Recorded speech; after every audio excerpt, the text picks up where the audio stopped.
Hello, good evening and welcome to News Tonight here on GHOne Television with me, Awisi, Dede, Djangay. Let's take a look at our headlines this evening.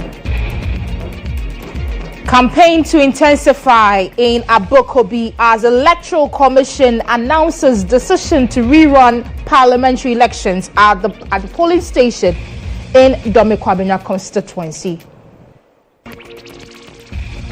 Then we are sending our report to the commission. Then the commission will take a decision on when it should be done. In the bulletin, Speaker of Parliament Alban Bagbin vows not to swear in redeclared parliamentary candidates of outstanding constituencies should he remain Speaker of Parliament. Become a member of Parliament, you have to be elected by the voter, and you have to be declared by the Electoral Commission, but you have to be sworn in by the Speaker. Private legal practitioner and law lecturer Justice Ramsai accuses High Court of breaching rule of natural justice in a disputed parliamentary seat saga.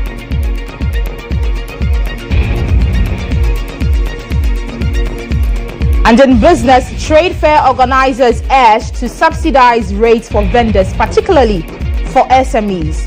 Details of these stories and many more coming up shortly. Stay with me.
Thank you so much for joining us on News Tonight. My name is Awisi, Dede, Djangay. The news is coming to you live from our Platinum studio here in Accra. And it's also streaming live on Facebook at GHOne TV. Tonight, tragedy has struck at Twifo, Praso in the central region during Christmas celebration when a Toyota Corolla with registration number CR14115 crashed into a crowd, injuring at least 9 people, including a 4-year-old child. The accident occurred on Friday evening at Twifo Praso Polyclinic Junction, with eyewitnesses attributing the cause to overspeeding and brake failure.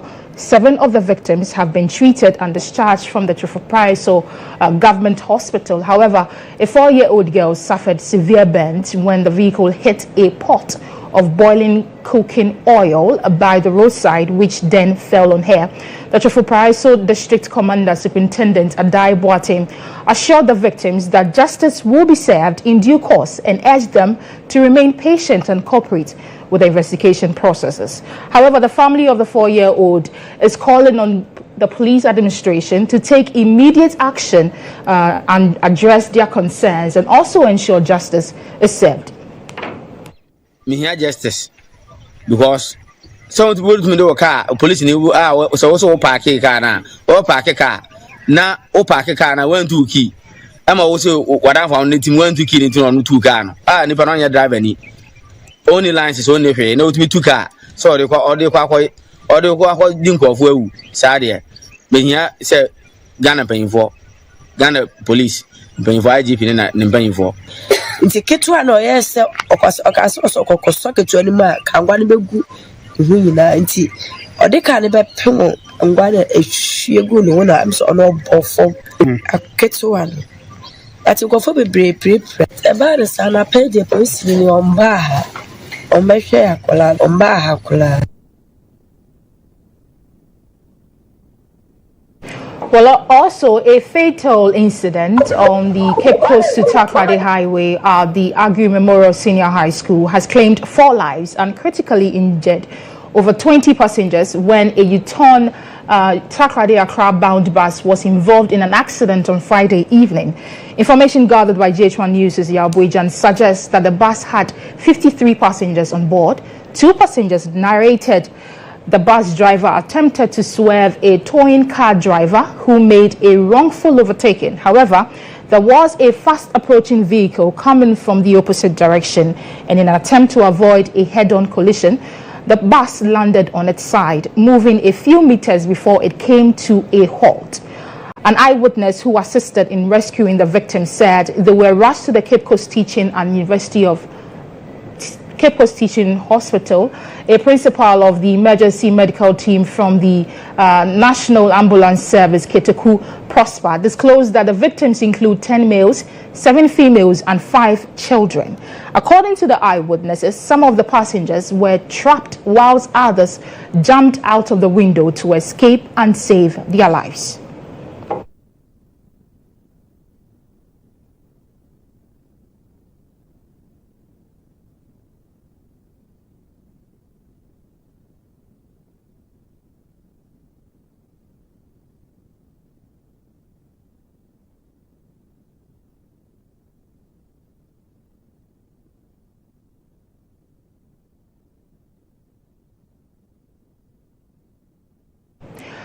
Well, Deputy Director of Elections and IT for the NDC, Dr. Rashid Tanko, has expressed strong objections to the EC's decision to conduct a rerun at a polling station in the Dome-Kwabenya constituency. This comes after results from the Abokobi Women Development Center 2 polling station were filled out on a training declaration form instead of an official one. A situation the EC says undermines the validity of the results. My colleague Twifo was at the EC premises and filed this report. The Dome-Kwabenya constituency election results have been heavily contested due to various reported irregularities at the Abokobi Presby polling station. The results from the polling stations were filed out on a training declaration form instead of an official one, which led to their rejection. Also, the recollation of parliamentary results was disrupted on December 7, 2024, resulting in the destruction of some hard copy declaration forms. Of the 367 polling stations in the constituency, 3 hard copy declaration forms went missing. However, soft copies of these forms were available, as some candidates had scanned them before the disruption. In order to resolve the issue, the Electoral Commission met on Saturday at the Greater Accra Regional Office to recollate the results in contention. After the recollation, the Director of Electoral Service, Dr. Srebo, disclosed that they would report their findings to the Electoral Commission to officially determine the need for a rerun. The commission has rejected one, so we tried to come and add the 2 and see what happens. So when we added the 2 based on their statistics, the difference between the 2 candidates is now 165. Then the one that was rejected, the total number of voters was 669, meaning that if you give that number to the second person, he will overtake the first person. So it means that you have to go and rerun election at that polling station. We are sending our report to the commission. Then the commission will take a decision on when it should be done. But you are sure that it will be done before they are inaugurated. National Director of Research and Elections for the New Patriotic Party, Evans Nimako, attributed the MPP's attitude to the advice of Dr. Bawumia, calling his members to ensure there's peace before, after, and during the collation process, as they put things in place in preparation of the upcoming rerun of the Dome constituency that was revealed by the EC, of which they were in support of. What tells us now is that there's the need to rerun in one polling station. We are going to go back and talk to our base. We've really taken on board all those unnecessary confrontations from our opponents, but it's in the good of Ghana. The message from the candidate, Dr. Bawumia, was that before, during, and after the election, there must be peace in Ghana. And it is what the New Patriotic Party is exhibiting. What we've gone through. Strangely, we have not been given the Form 1C, which is the collation sheet. Our colleagues had them. Thank God today we've gotten copy. We are going to look at each one of them from one polling station to the other. Mind you, there are 370 polling stations. And so we are going to look at each one of them as they are represented on the collation sheet. And we'll come back. So this is a process that is still ongoing. The decision from the commission is that there's going to be a rerun in that polling station. And that's what we are going to do. However, Deputy Director of Elections and IT for the National Democratic Congress, Dr. Tanko, disputed the decision of the EC, arguing that Faustina Akuguru's initial lead of over 1,154 votes, and considering that 689 total votes at the polling station in question, renders a rerun unnecessary. We have not reached any final conclusion on this yet, because they themselves, they have problem with their additions. The additions they came out with, it's not a true reflection of what happened. Remember when they did the declaration on the D-Day, interestingly enough, they had soft copies of the results of the 3 polling stations. And they declared Madam Akugu by 51,000 plus. And Makukwe had 50,000. So there was a difference of 1,154. Very huge difference.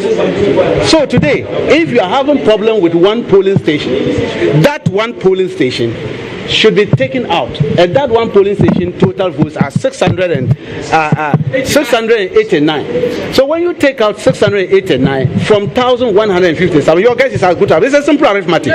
You see the problem I have with this commission. They always have problem with arithmetic. That's their problem. So they said they were relying on a laptop to do calculation. Do we do electronic calculation in Ghana?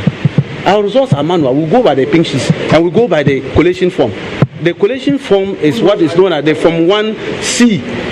Then the summary sheet is the Form 1D. So we have taken the Form 1C. We'll do the calculation for them and bring it back. These people have problems with arithmetic. With the January 7th swearing-in approaching, the EC has it cut for them to organize and collate a successful rerun in order to satisfy both parties and bring a finality to the ongoing electoral dispute. Well, still on election-related issues, private legal practitioner Dr. Justice Remsai is accusing the High Court of breaching the rule of natural justice by failing to listen to the adverse parties. This comes as the Apex Court nullified the High Court's order to EC to collate some 4 parliamentary seat results. Dr. Remsai sided with the Supreme Court's decision, saying it aligns with his earlier argument. The judgment is a confirmation of everything that we have been saying. There's one fundamental principle of law which is enshrined also in our Constitution. And even without our Constitution, the common law tradition all over the common law world have agreed that there is no way a person should take a decision which would affect another person without first hearing from the person whom the decision will be affected. So that is the position of our law. And so when it happened that the High Court was hearing a matter in respect of which the Electoral Commission has declared a result and wants to re-declare those results or want to recollate, in other words, want to collate again and consider the result, we were always wondering, why wouldn't the court allow the persons who have been declared as winners to be heard in the matter? It is something so fundamental to our common law jurisprudence and also in our constitutional law, and the Supreme Court has held over and over again that there is no way anybody should be a decision of a court or any administrative authority be taken in respect of a person without hearing the person. So as far as the case goes, it is the affirmation of what has always been the position of the law, that the High Court was wrong and breached the rules of natural justice when it decided those cases, those 6 cases, without hearing the persons who were supposed to be the adverse parties in the matter. So we know the EC has directed for a rerun in a polling station in Dome-Kwabenya. We also know that the NDC is strongly opposing to that. But let's have a conversation on this matter and speak to Haruna Mohammed. He's the Deputy General Secretary for the NPP. Hello, sir, and many thanks for joining us on News Tonight. We want to find out, I mean, the NDC is opposing to the decision to go for a rerun. How does the party receive this directive from EC in the first place? Okay, thank you very much. First and foremost, I would like to say good evening to your Charles GHOne. I've heard my colleague, the Deputy Director of Elections for the NDC spoke. I wonder why the political party that has just learned how to collate results is virtually questioning arithmetic statistics of an institution that has been able to build and up over time with respect to adding a coalition of results. Notwithstanding that fact, you see, when you look at CI 127 and you look at section 39(3)(b), all political parties have been given copies of this particular thing sheet. And what is happening currently in Dome-Kwabenya is that there is that opportunity for us to get this particular one clear. But some polling stations we're finding it very difficult to get some of the polling stations, and it's left with only one. The Electoral Commission has spoken. They have told us that based on the coalitions that they have done and where they have reached, it's left with one. One candidate is leading by 165 votes. The polling station in contention is 689 or 699 thereabouts. Then somebody stands somewhere and says that their candidate is leading by 1,000 and something. What calculation is it talking about? From which thing sheet? From which law? Which hymn book is it thinking from? Let us protect this democracy. All of us must join hands to protect this democracy. There is always two sides to a coin. Today you are there. Tomorrow you will not be there. You expect the other party to do what? So let's not endanger the peace of the people of this country. And that is why His Excellency, the Vice President and the flag bearer says that we have to stay true to ensure that there is peace during and after the elections. And that is what we are looking at for. The Electoral Commission has decided that we should go for a rerun of that particular polling station. Even though, if you look at CI 127 Regulation 42, that is where rerun of polling stations comes in, or rerun of elections comes in, where we have equal numbers. But in this particular instance, it is understandable, and there is precedence to this particular scenario. So we, as a political party, as enumerated by the Director of Elections, we will recollect or we will look at all the figures that we have from the prints that we have gathered for all the polling stations, and we will make a determination. However, we are in for that particular election in that particular polling station called Abokobi. Right. We are in for that. We are a law-abiding party. We are in, and if there is anything that we have to do, the law has provided avenues for us, and we will use this particular channel. So this is to say that campaign, we are expecting campaign to begin in that particular constituency, then, in that particular polling center. Definitely, as pronouncement is being made, the Electoral Commission has made pronouncement on this particular matter. So we are not told the time that we are to have the elections. So once the time of elections is not known, we will go ahead and prepare ourselves. Our campaign teams will move into the constituency, move straight directly to that particular polling station. Once we have the albums, we will move in and then start our campaign, be able to regain and maintain the Dome-Kwabenya seat. Okay, Haruna, kindly hold on for me, because I want to ask you a question on what the Speaker of Parliament has been saying concerning the redeclared candidates, and I would want to play that video for you to take a listen, that we can have that conversation. So we know that the Speaker of Parliament... Which Speaker? The Speaker of Parliament, Alban Bagbin, has described... He will not be the Speaker in the 9th Parliament, so he's saying that he should do what? He should shut up. He's not going to be the Speaker in the 9th Parliament. This is not a time for him to be talking. Kindly hold on for me. I would want you to listen to the particular video I'm talking about, and then we can have that conversation. To a Speaker in an 8th Parliament speaking about something that is going to happen in 9th Parliament. We are yet to get a Speaker in 9th Parliament. He says that he's not going to swear these MPs in. Is he the one to swear them? That is what I'm saying. Is he the one to there's swear a condition them? because he's saying that. Just kindly hold on for me. Let me just play the video. No, let's not be entertaining some of these things. He's not the speaker in the 9th Parliament. He cannot be making statements.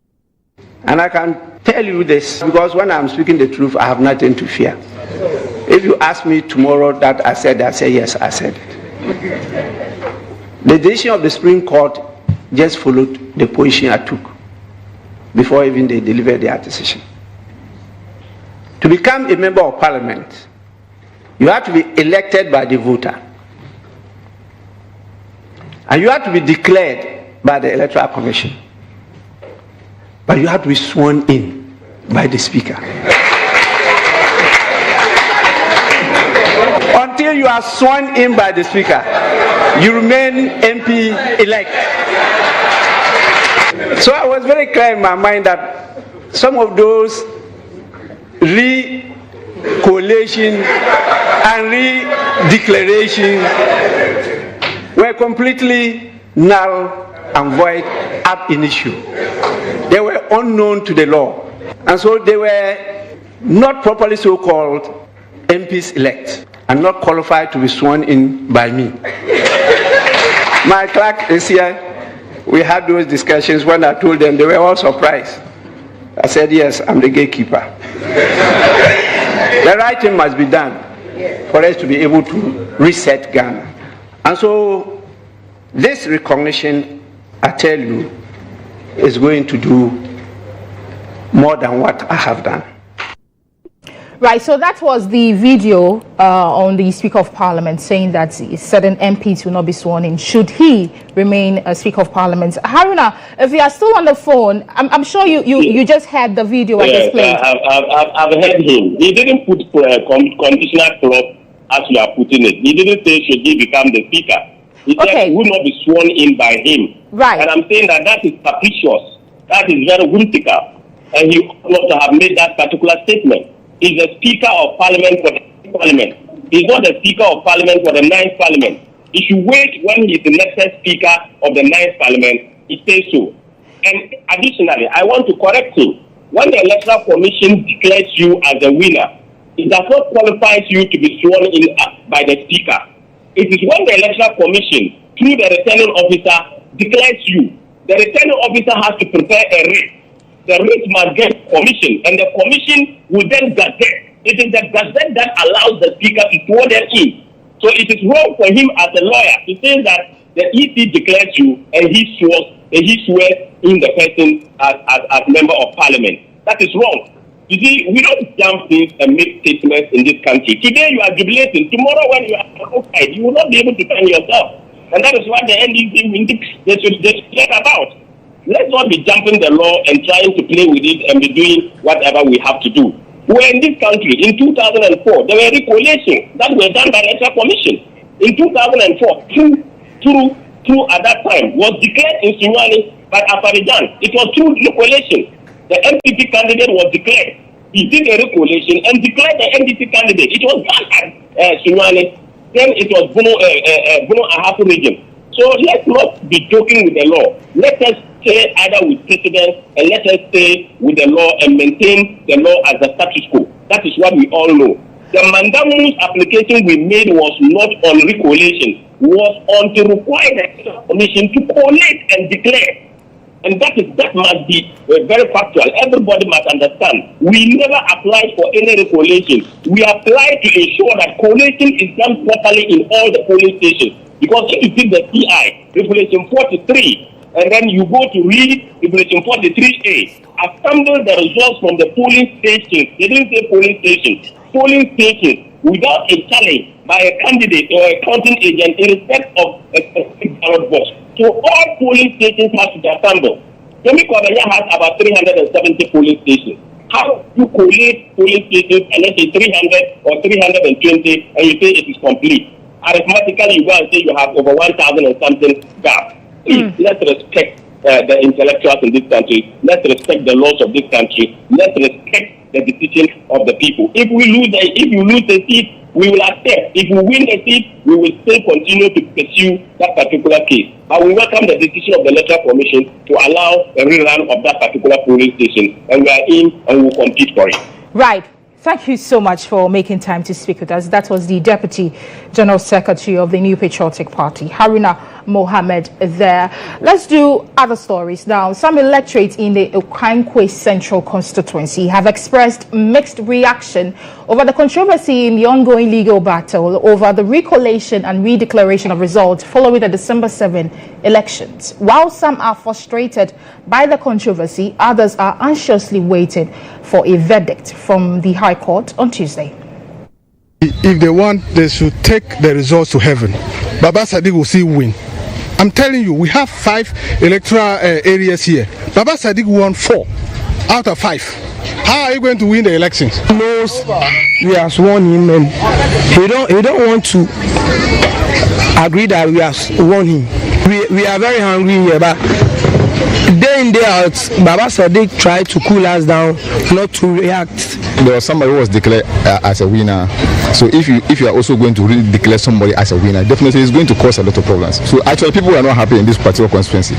In the first place, if you should send someone which you know is capable of doing whatever you have sent the person for, and for that person to declare someone a winner, then you coming back to declaring different person again, then it's like you don't trust the person whom you have sent in the first place. What I know is Baba Sadiq is the winner. But if Baba Sadiq or Boama, we are all in the world. We are not happy. They are trying to bring civil war, and the civil war is not going to come true because we are not that dumb. Because we don't want to put a force or something disturbances, something of that nature. But we are looking at them. But small time, they'll see what will come on. Today they declare Baba Sadiq, tomorrow they declare Boama, which is not the best. And clearly Baba Sadiq has won the elections.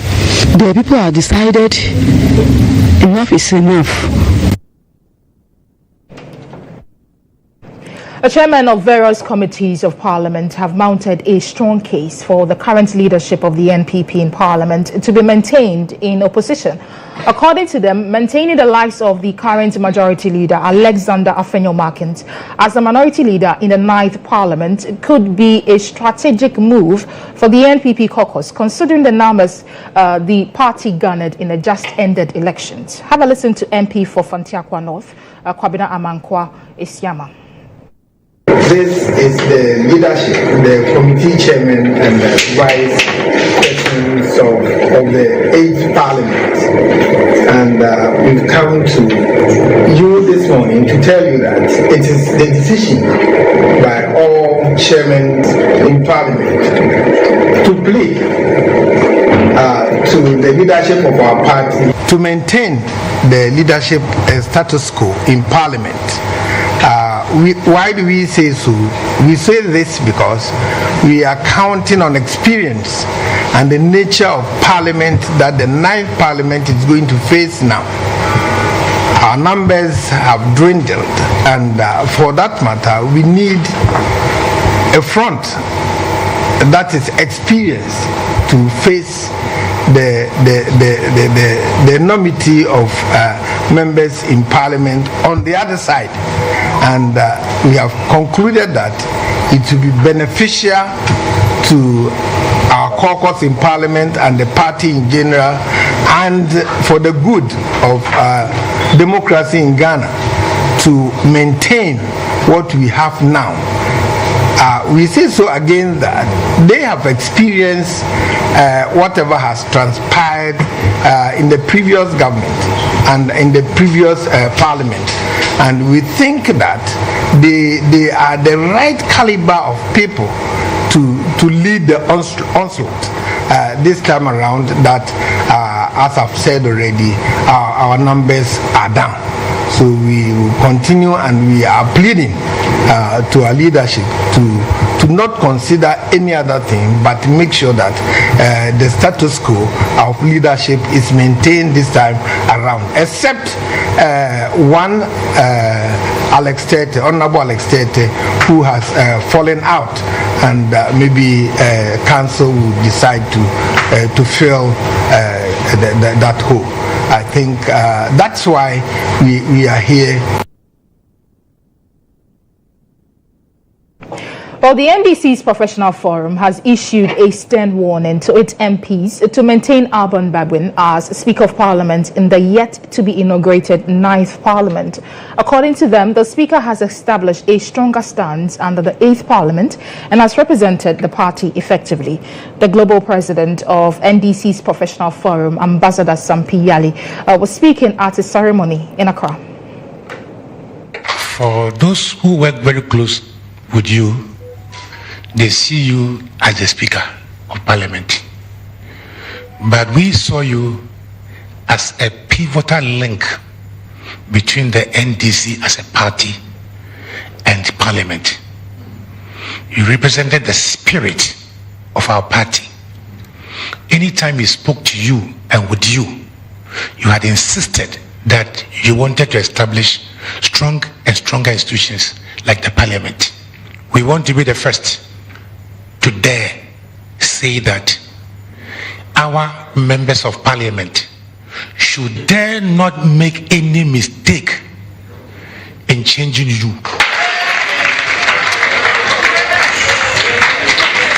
We are not just making a political call. We have researchers among us. We have persons who are on the ground and know what the ordinary man or woman feels and knows. And we have come to the firm conclusion that you will be needed even more in this one-sided Parliament. Because if you are not who you are, there's going to be the temptation of saying that, as somebody said, you instead of just putting your gavel, you just say Ezu, and the people say Eza. But right, Honorable Speaker, we know you more than that. We believe that you can live above God because of our firm belief in you, that for you, Ghana first. Now let's talk about NDC's anti-corruption committee now, because the County of Achim Isuom in the eastern region, Nana Bwedi and Punim Obodade III, has called for the preparatory anti-corruption committee of the incoming NDC administration, Operation Recover All Loot, to be institutionalized for sustained effort to investigate and recover stolen funds and properties. He emphasized the need for a structured and permanent body to recover looted state resources and tackle corruption. Addressing journalists at his palace on the matter, Nana Abodade III urged the incoming government to establish Oral as an official body with the legal backing and authority to carry out its mandate. We all know how tedious, how investigations can become compromised, how bureaucracy can set in, and if you give it to Yoko and Shraj and the police, it may not have the same level of seriousness that we intend it does. And so, yes, it must be an institutionalized task force that will see that the agenda is achieved. We cannot allow that, people will go on as it was before. I'll tell you, it is not just for this party, it is not just for this term. It should be something that should carry on into the future. And so if we have an institution like ORA, it will at least send the right signal to the wrong people who think they can come and just enrich themselves. It is a duty to Ghanaians. So I beg him and his team, they should find ways to regulate it and make sure that if even for nothing at all, they can give the cases to the police for criminal prosecution, but they can also initiate civil prosecutions against these same people. I hear there's been more than 400 complaints already. So that means, yes, there's every need for them. The police are there, the BNI are there, UCO and the rest are there. How come with their inception we get so many cases? And this is a mark that Ghana wants to change.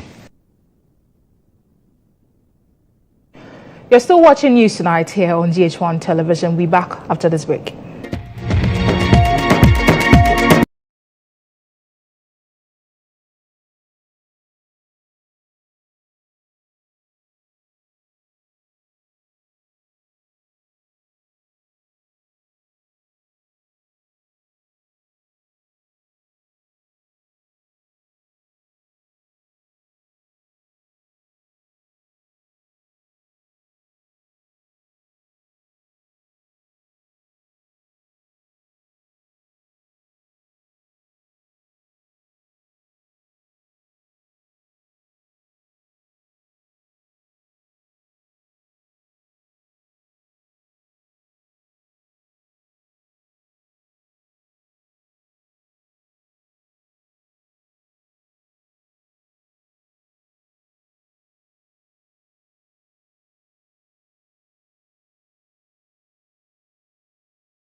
You're welcome back to the bulletin. This is still News Tonight here on GHOne TV. Meanwhile, the Kronti Hene and Chief of his room has also disclosed that some chiefs were happy over the NPP's defeat in December 7 election, cited instances where chiefs in some part of the country were instructed to stand and greet President Akufo-Addo at public events.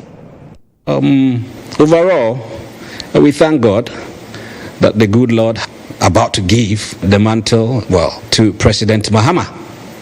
As it is in Luke chapter 10, verse 29, Ghana has been stripped naked. Mother Ghana is bleeding. The robbers have stolen. They have stolen all the goodies. So a good Samaritan has come to rescue her and put her in a good, healthy, and happy situation. And also recover the loot that the robbers took. It was quite clear, but people just didn't realize it.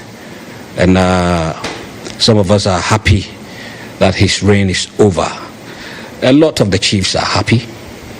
A good friend of mine who is also a chief told me once that let's see if he will come around and instruct chiefs to wake up to greet him. It's not a good legacy. He could have done more. He had so much revenue. He had so much he could have done for this country. And so we pray we don't get another Akufo-Addo to be president of Ghana. Overall, we thank God that the good Lord has given the mantle, about to give to President Mahama. Let's go to Elmina now, because angry residents of Elmina in the Central Region, Commander Edina Municipality, have staged a peaceful demonstration demanding the return of a local salt industry which they claim was sold by Nana Kojokodia, a paramount chief of the Edina Traditional Council. There's more in this report. The angry demonstrators in Elmina voiced their frustration over 26 years of unaccounted for revenue from the salt industry, which they believe belongs to the community.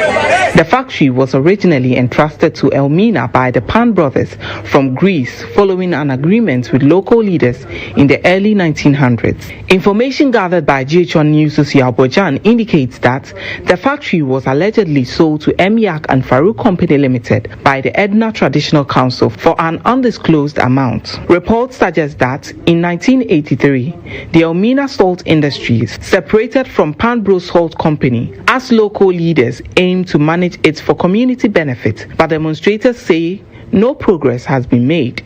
The peaceful protest, with moderate security presence, saw petitioners hand over a formal request to the leaders of the salt industry, demanding the factory be returned to the community for better management. John Quayson, known as Manoma, criticized the sale, stating no chief in Elmina has the right to sell the factory. He expressed frustration that, unlike past chiefs, Nana Kojokodia III has not provided an account of the industry during his 26 years as chief.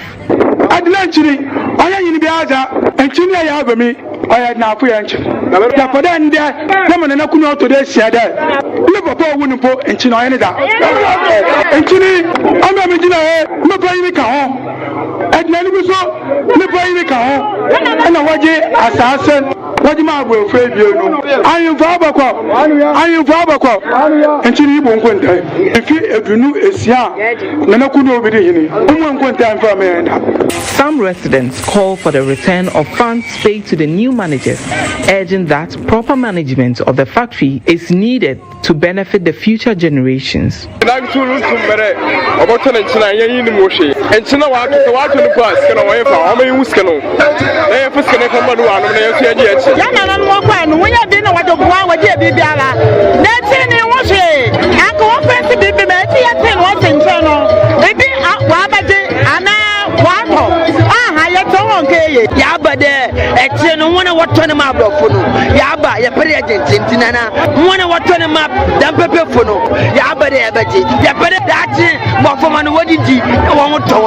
In response, Nana Ngwando IV, Adonsenhene of the Edina Traditional Council, clarified that the factory was not sold but leased for 40 years.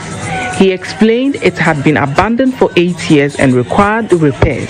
The council plans to operationalize the factory to settle its debts.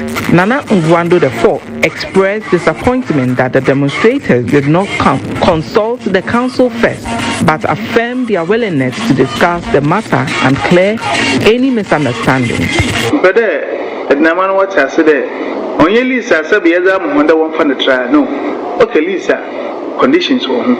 Or the offer, or a number boon, way Jumo. Into them demonstration as they say, Okodo Dama, Okugu social media. Naduduna, when I dream one day, oh, Edna, Kasawaha, chaos or violence or her, ma anomaly, no, about Nefu.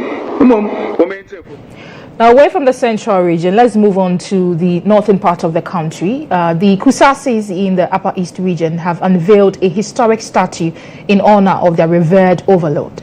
The monument, according to the Kusasis, is a commemoration of the chief's 40 years on the paramount skin of Kusau.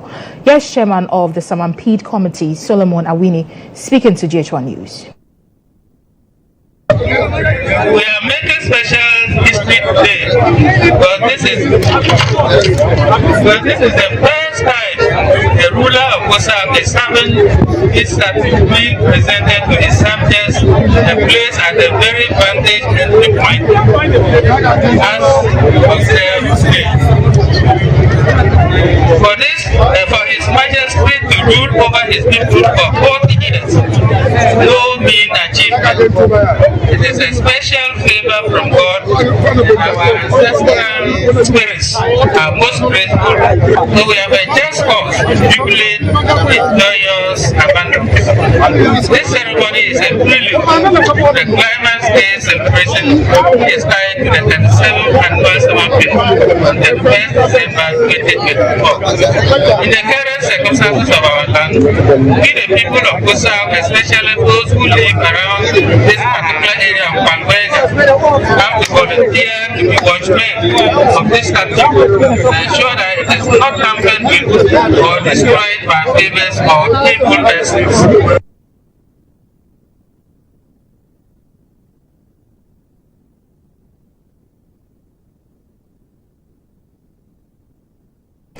Let's have some business news now.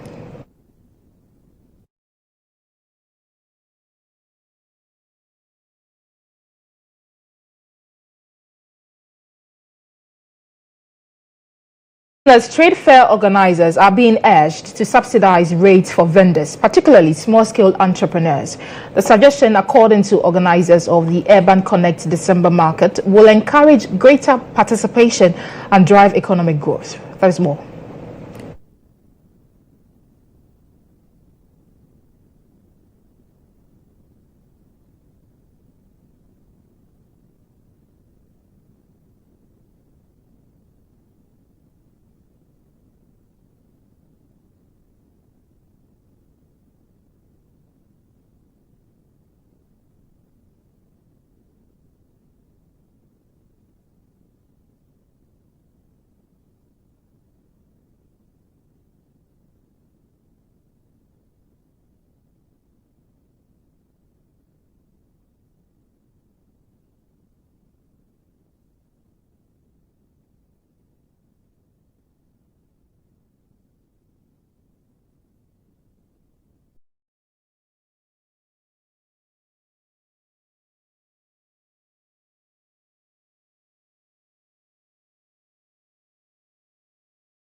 Is an annual trade fair that showcases a variety of products from local artisans, fashion designers, and food vendors.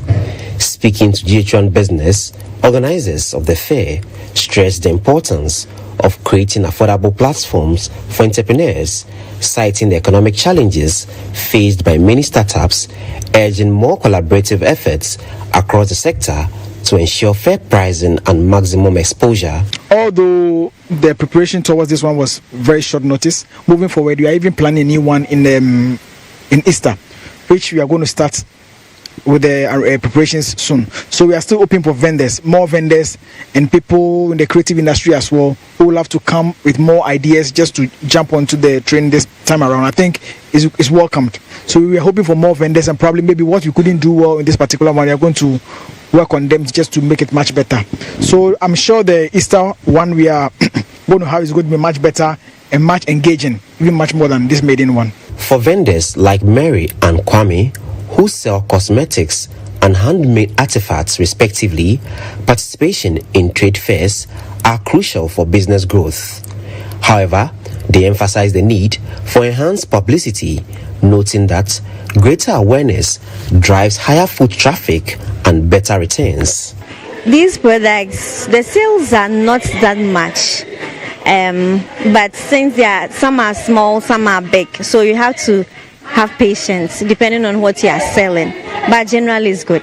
I think it's about the advertisements. They should widen their coverage so that a lot of people would come, and sometimes too, when they are coming in, maybe they are charged something at the gate or something, they should see how they can make those fairs moderate for everyone to enter. This works. We just set them at one place, and then we want fairs like this so we can exhibit our products. So therefore, and then they should try to get us a platform, maybe TV station or radio station or something, so that we can advertise our products, and then maybe the import should be more, because those of us here in Africa or Ghana here, we don't patronize from our goods, so that is very bad. With a successful Christmas edition, organizers revealed that during the Easter festivities next year, patrons can look forward to another thrilling edition of the Urban Connect Market, promising even more opportunities for vendors and a rich experience for attendees.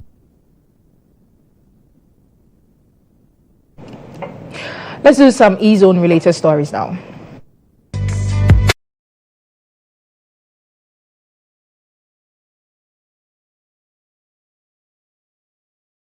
And on GHOne, throughout 2024, Ghanaians from all walks of life have captivated the world with ambitious Guinness World Records attempt, igniting a national frenzy.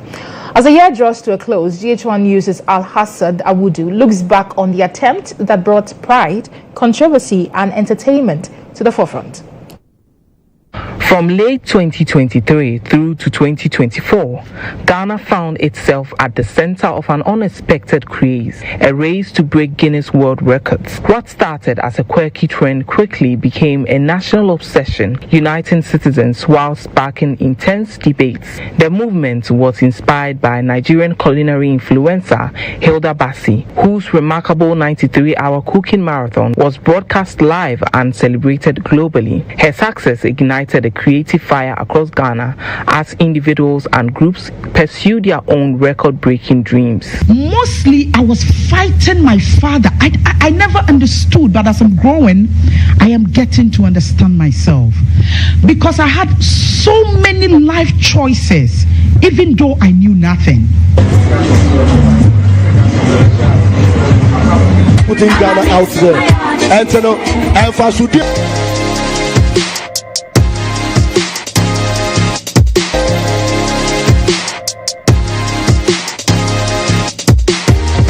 Among the notable efforts were Efua Santua's longest singing marathon and Chef File's cooking marathon. Despite their passion and determination, both attempts were disqualified by Guinness World Records, leading to national disappointment. Then came Chef Smith, who claimed to have cooked continuously for 802 hours, presenting a certificate he alleged was from Guinness World Records. His announcement initially filled Ghanaians with pride, but later turned into outrage when the certificate was exposed as fake, and his justification for that: I render a very big apology on this big platform, and I apologize to the world that I'm so sorry. I don't deserve to live, but I said, "Copy baby abidi, and then be then and am."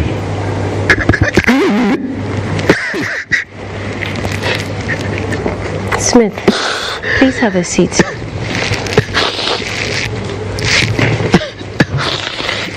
Here.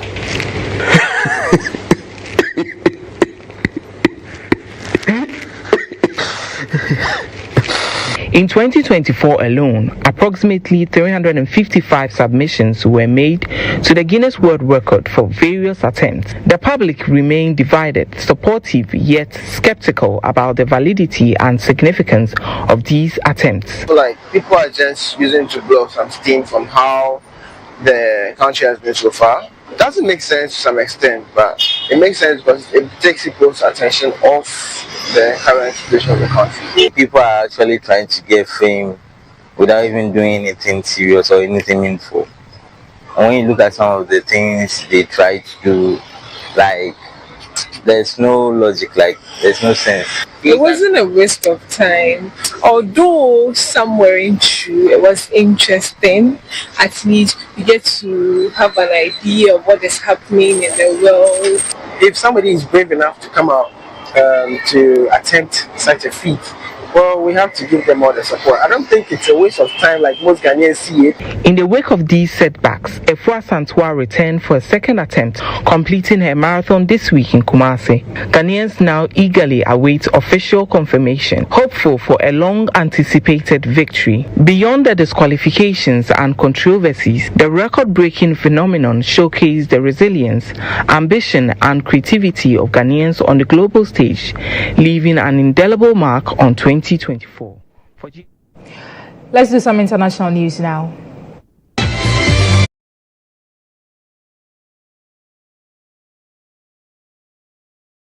On the international front, Russia's President Vladimir Putin has apologized to President of neighboring Azerbaijan over the downing of a commercial airliner in Russian airspace in which 38 people were killed, but stopped short of saying Russia was responsible. In his first comment on the Christmas Day crash, Putin said the tragic incident had occurred when Russian air defense systems were repelling Ukrainian drones. Ukraine's President Zelensky said Russia must stop spreading disinformation about the strike. The plane is believed to have come under fire from Russia's air defense as it tried to land in the region.